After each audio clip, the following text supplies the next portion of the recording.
అసూయ మనిషి శాంతిని నెమ్మదిగా దొంగిలిస్తుందా? ఆహ్, ఈ ప్రశ్న వినగానే నాకైతే ఏదో ఒక తెలియని లోతైన ఆలోచన మొదలైంది. హ్మ్. నిజమే. ఆ దొంగతనం ఎంత నిశ్శబ్దంగా జరుగుతుందంటే, మనలోని శాంతి పూర్తిగా హరించుకుపోయే వరకు ఆ విషయం మనక్కూడా అర్థం కాదు కదా! అవును. ఈరోజు మన లోతైన విశ్లేషణలోకి స్వాగతం. ఈరోజు మనం చర్చించుకోబోయే అంశం పచ్చని పొలాలు, పూల చెట్లతో నిండిన ఒక అందమైన గ్రామంలో జరిగిన ఇద్దరి శిల్పుల కథ. కరెక్ట్. పైకి చూస్తే ఇది కేవలం చెక్కతో అద్భుతాలు సృష్టించే ఇద్దరు కళాకారుల ప్రయాణంలా మాత్రమే కనిపిస్తోంది. కానీ దీని వెనుక చాలా పెద్ద అర్థముంది. సరిగ్గా చెప్పారు. అంటే ఈరోజు మన విశ్లేషణ ప్రధాన లక్ష్యమేంటంటే, ఒక మనిషి మనసులో అసూయ అనే అగ్ని ఎలా పుడుతుంది, ఆ అగ్ని ఒకరి అద్భుతమైన నైపుణ్యాన్ని ఎలా దహించివేస్తుంది, మరి ఆ చీకటి నుండి బయటపడే మార్గమేమిటి?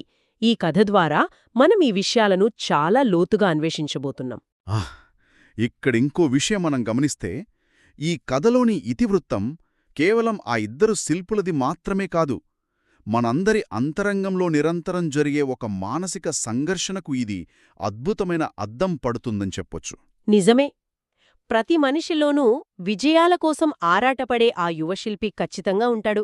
అలాగే ఎప్పటికైనా చేరుకోవాలని పరితపించే ఆ పెద్ద శిల్పిస్థాయి ప్రశాంతత కూడా మనలో ఎక్కడో ఒక చోట ఉంటుంది కదా. అవును. మనం ఈ కథ ద్వారా మానవ నైజంలోని ఒక అతి సున్నితమైన కోణాన్ని అర్థం చేసుకోబోతున్నామన్నమాట. ఖచ్చితంగా. హ్మ్.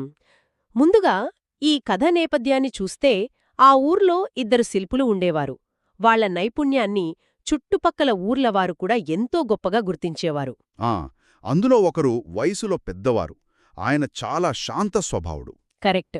అంటే ఆయన పనిని గమనిస్తే ఆయన కేవలం ఆ చెక్కను చెక్కడం లేదు, ఆ చెక్కతో ఒక నిశ్శబ్దమైన సంభాషణ చేస్తున్నట్లనిపిస్తుంది. ఆయన నైపుణ్యంలో ఒక అద్భుతమైన సమతుల్యత ఉంటుంది. అవును. ఇక రెండవ వ్యక్తి విషయానికొస్తే అతను ఒక యువశిల్పి. అతను అత్యంత శక్తివంతుడు, ప్రతిభావంతుడు కూడా. ఒక రకంగా చెప్పాలంటే పని అంటే ప్రాణమిచ్చే రకం. నిజమే. తన ప్రతిభను ప్రపంచానికి నిరూపించుకోవాలనే ఒక విపరీతమైన తపన అతని కళ్లలో ఎప్పుడూ కనిపిస్తూ ఉండేది. మ్మ్. ఆ యువకుడిలో ఉన్న ఆ తపన, ఆ శక్తి చాలా సహజమైనవే కదా.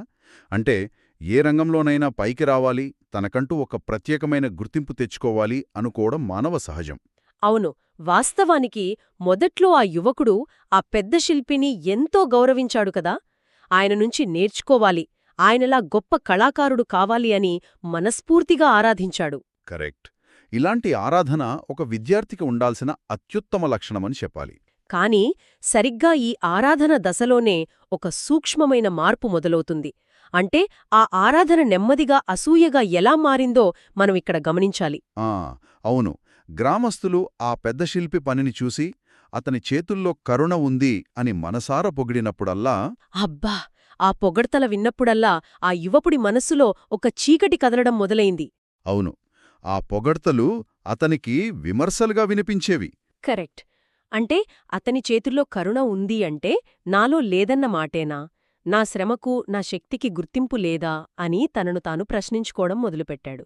ఎక్కడో ఒకరిని పొగుడుతుంటే ఇతను తనను తానెందుకు తక్కువ చేసుకుంటున్నాడు అనేది నిజంగా ఆశ్చర్యం కలిగిస్తుంది కదా. ఇది వినడానికి విచిత్రంగా అనిపించినా మానసిక శాస్త్రంలో అలాగే మన పరిణామక్రమంలో దీనికొక స్పష్టమైన వివరణ ఉంది. ఓహో, అలాగా.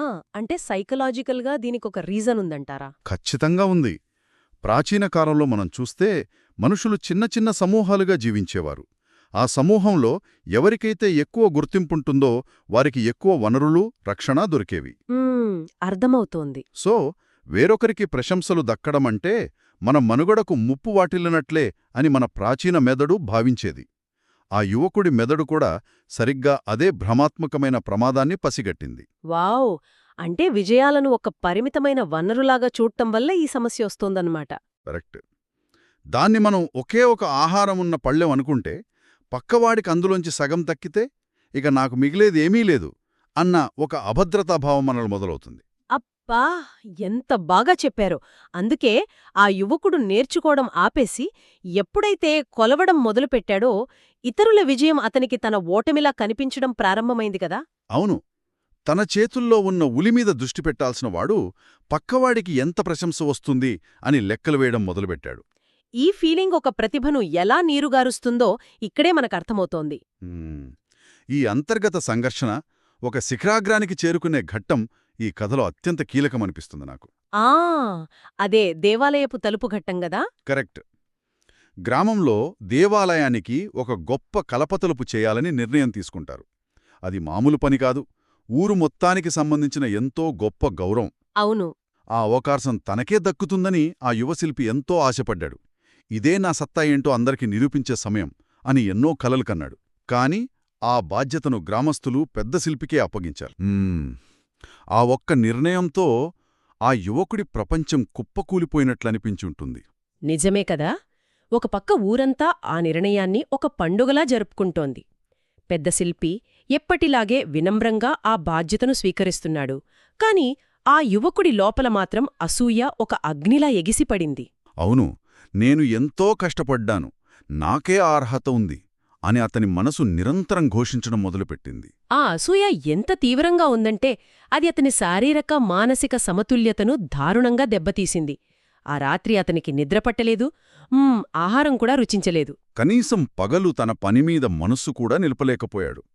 ఎందుకతనే, నేనెందుక్కాదు అనే ఒకే ఒక్క ప్రశ్న అతన్ని ఒక నీడలా వెంటాడింది. ఈ పరిస్థితినంతా గమనిస్తుంటే ఒక విషయం స్పష్టమవుతోంది. ఏంటంటే అసూయ అనేది ఒక చీకటి గదిలాంటిది అని నేననుకుంటున్నాను. ఓహో, చీకటి గదిలాంటిదా? అంటే ఎలా అంటారు? అంటే ఆ గదిలోకి వెళ్ళాక మనం కావాలనే తలుపులు గడియ వేసుకుంటాం కదా. ఆ కటిక చీకటిలో మన ప్రతిభ, మన లక్ష్యం, మనకంటూ ఉన్న ప్రత్యేకత అన్నీ కనుమరుగైపోతాయి. మనమెంత వెతికినా మన బలం మనకు కనిపించదు. కాని ఆ గదికి ఉన్న ఒకే ఒక చిన్న కిటికీలోంచి చూస్తే బయట వెలుతురులో ఉన్న ఇతరుల ఎదుగుదల మాత్రమే ఒక భూతంలా చాలా పెద్దదిగా కనిపిస్తూ ఉంటుంది. మనం ఆ చీకటిలో ఉండిపోయి బయటవాళ్ల వెలుగును చూసి భయపడుతూ కుమిలిపోతూ ఉంటాం. కరెక్ట్. మీరు చెప్పిన ఈ చీకటి గది అలంకారం చాలా అద్భుతంగా వివరిస్తోంది ఈ పరిస్థితిని. ఆ చీకటి గదిలో ఆ యువశిల్పి తన పయనాన్ని పూర్తిగా మర్చిపోయాడు. అవును. తాను ఎక్కడి నుండి వచ్చాడు, ఎంత గొప్పగా చెక్కగలడు అనే విషయాలను పక్కన పెట్టేశాడు. ఇతరుడికి దక్కిన ఆ గౌరవాన్ని తన మనసుపై ఒక భారంగా మార్చుకున్నాడు. ఇక్కడ మనం అర్థం చేసుకోవలసిన ఒక లోతైన మానసికాంశం ఉంది. అదేంటంటే, అసూయ అనేది ఎప్పుడూ ఇతరుల మీద మనకున్న కోపం కాదు. అది కేవలం మనమీద మనకున్న అభద్రతాభావం మాత్రమే. అభద్రతాభావం అంటే ఇన్సెక్యూరిటీ అన్నమాట. గణిస్తుంది. అందుకే అతనికి నిద్రపట్టలేదు, ఆకలి వేయలేదు. ఓహో, అంటే మన బాడీ దాన్ని ఒక ఫిజికల్ థ్రెట్ లాగా తీసుకుంటుందన్నమాట. ఖచ్చితంగా. తన చేతులతో తాను సృష్టించగలిగే కళను ప్రేమించటం మానేసి ఇతరుల కళకు వస్తున్న చప్పట్లను ద్వేషించటం మొదలుపెట్టాడు. నిజమే. ఆ ఆలోచనల భారాన్ని అతను ఎక్కువ కాలం మోయలేకపోయాడు కదా. దానికెక్కడో ఒకచోట విస్ఫోటనం జరగాలి. ఒక మధ్యాహ్నం ఆ ఆలోచనల తుఫానును తట్టుకోలేక అతను గ్రామం బయట ఉన్న నది ఒడ్డుకు వెళ్లాడు. ఆ నది ఒడ్డున వాతావరణం చాలా ప్రశాంతంగా ఉంటుంది. అవును. నది నిశ్శబ్దంగా ప్రవహిస్తోంది. ప్రకృతి అంతా ఎంతో ప్రశాంతంగా ఉంది. కాని ఆశ్చర్యంగా అక్కడ పెద్ద శిల్పి ఒంటరిగా ఒక చెట్టు కింద కూర్చుని ఒక కలప మొక్కను తన ఉలితో ప్రశాంతంగా సరిచేస్తూ కనిపించాడు.